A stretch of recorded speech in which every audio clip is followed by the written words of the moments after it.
ओ triple S C Odisha subordinate staff selection commission तरफ exam date को नहीं इंपोर्टाट नोटिस आसी जहाँकि जो मैंने पोस्ट आवेदन करते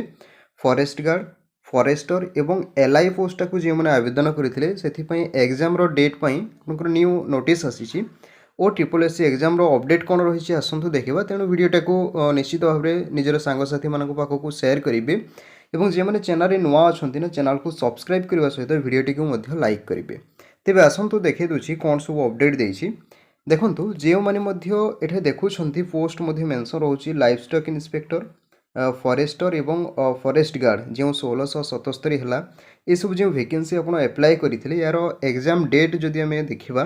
तेज यार रिक्रुटमेंट कैलेंडर मेंशन करी मार्च 2024 आपंकर एग्जाम करिवो किंतु ओ ट्रिपल एस सी कथा तो आप समस्ते जानते या टेंटेटिवली मेंशन करी किंतु हुए तो चेंज मध्य करि पारे किंतु जदि आम देखा तेरे मार्च 2024 रे ही एग्जाम हो पारे मे बी या टेंटेटिव रोचे तेणु एतिकी थिला अपडेट जहाँकि निजर सांगसाथी मान पाखक सेयार करके जनईदेवे।